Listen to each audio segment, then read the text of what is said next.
Assalamualaikum warahmatullahi wabarakatuh. Alhamdulillahillazi khalaqas samawati wal arda wa ma bainahuma fi sittati ayyamin tsumma stawa 'alal 'arsy.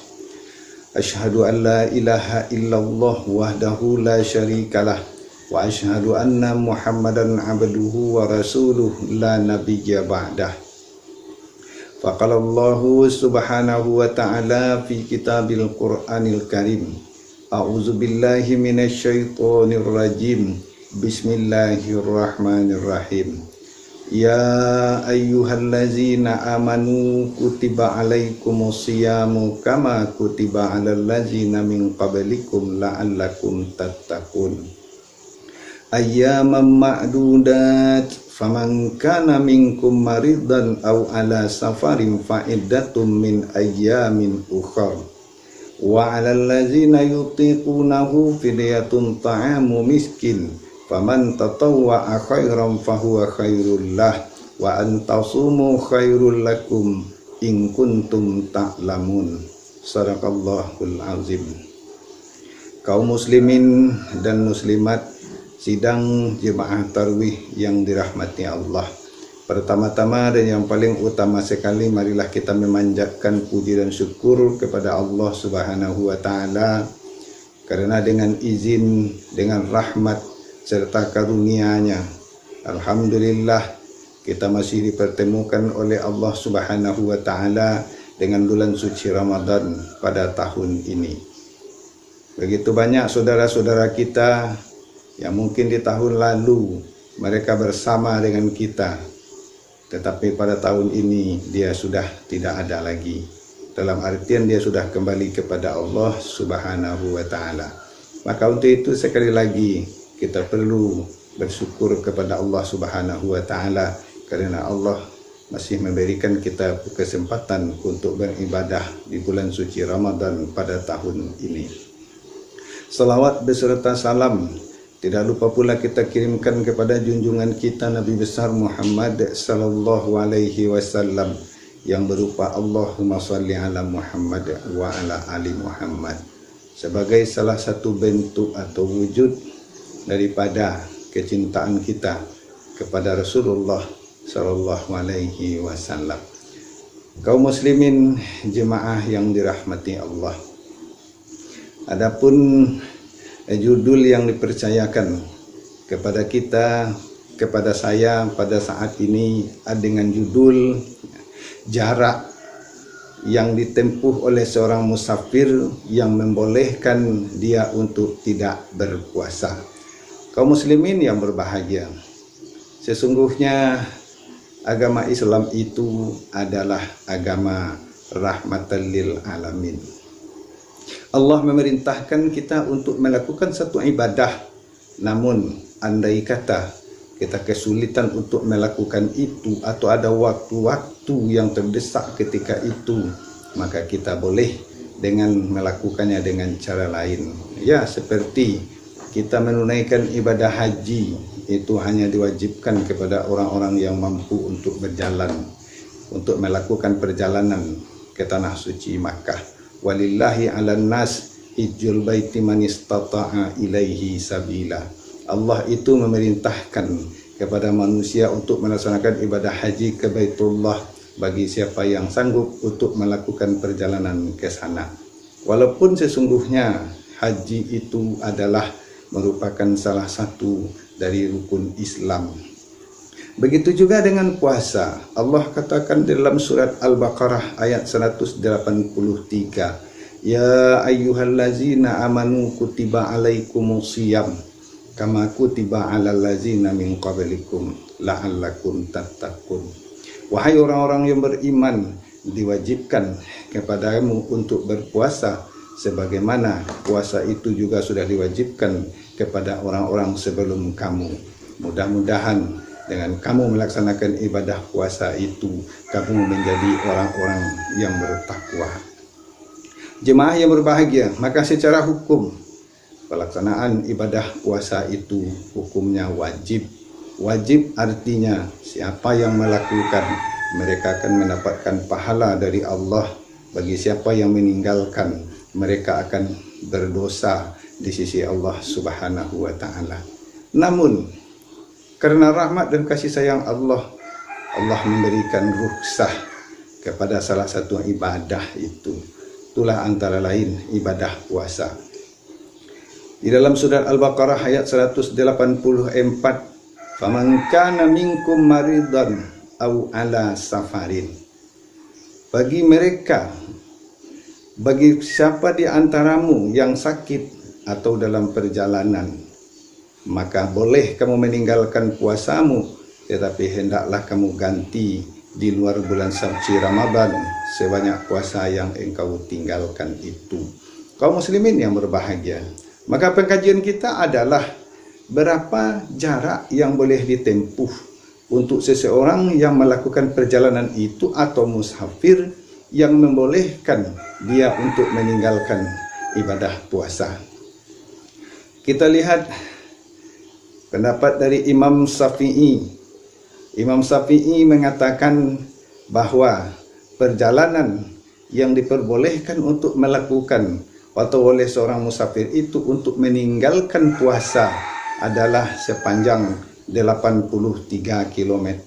Hal ini tidak berlaku untuk semua orang, tetapi kata Imam Al-Ghazali, yang perjalanannya itu mengalami kesulitan, hambatan-hambatan, mendapatkan penderitaan melakukan perjalanan ke arah yang kita tuju.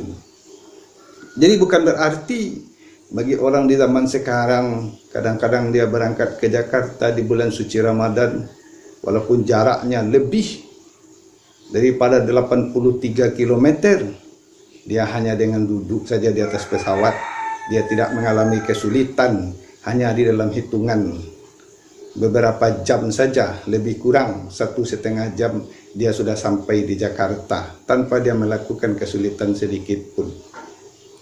Maka hal ini kata Imam Syafi'i tidak berlaku bagi mereka.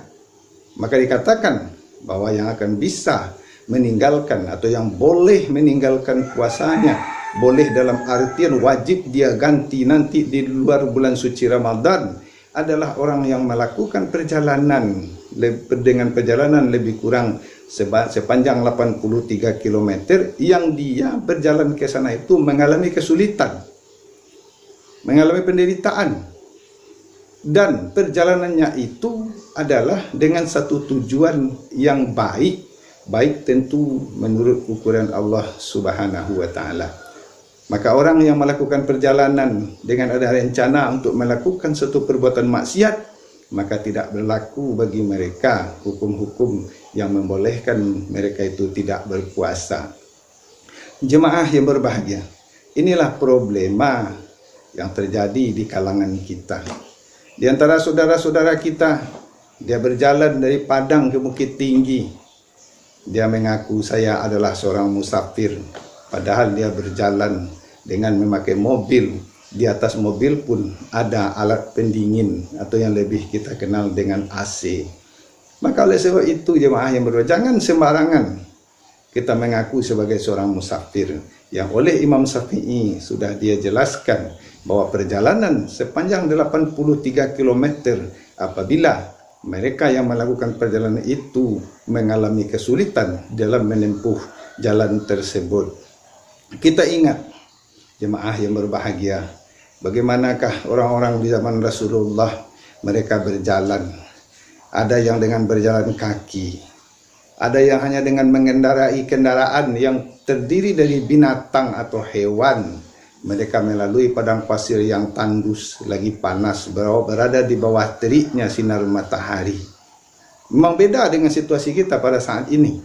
Maka untuk itu, bagi kita yang sekarang sesungguhnya tidak berlaku hukum-hukum yang mengatakan bahwa perjalanan sepanjang 83 km minimal kita boleh meninggalkan ibadah puasa kita.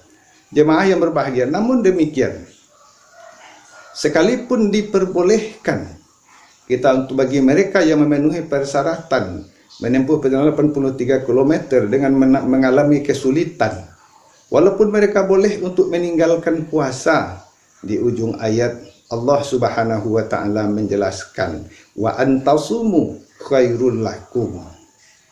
Bahwa puasa itu lebih baik bagi kamu. In kuntum ta'lamun, jika kamu mengetahui. Artinya apa? Walaupun kita dalam keadaan sakit, kita dalam perjalanan, kita berusaha dengan semaksimalnya agar puasa kita jangan sampai kita tinggalkan. Maka manakala kita mampu yang begitu, Allah mengatakan wa antasumu khairul lakum in kuntum ta'lamun, bahwa berpuasa itu lebih baik bagi kamu jika kamu mengetahui. Maka untuk itu jemaah yang berbahagia, jangan sembarangan kita meninggalkan ibadah puasa kita hanya karena malas untuk melakukan ibadah puasa. Sedikit-sedikit kita berjalan, kita mengaku kita seorang musafir yang boleh untuk meninggalkan ibadah puasa kita.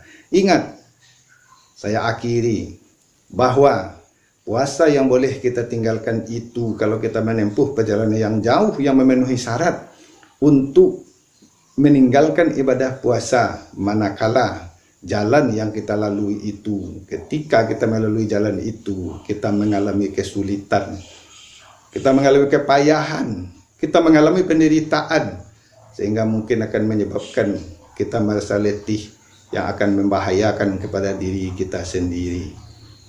Jemaah yang berbahagia, marilah kita bersama-sama untuk selalu berniat mengharap ridha Allah Subhanahu wa taala melaksanakan ibadah puasa ini.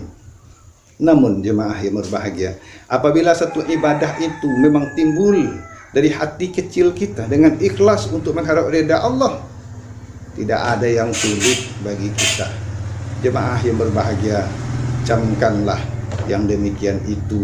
Mudah-mudahan di dalam bulan suci Ramadan ini nanti ketika kita sudah keluar dari bulan suci Ramadan, kita akan mendapatkan predikat la'allakum tattaqun, dan segala dosa kita diampuni oleh Allah Subhanahu wa taala. Andai kata kita meninggal baru saja kita keluar dari bulan suci Ramadan ini, tidak obahnya bagaikan seorang anak bayi yang baru dilahirkan dari rahim ibunya tanpa membawa dosa sedikit pun. Demikianlah, semoga sama-sama dapat kita maklumi.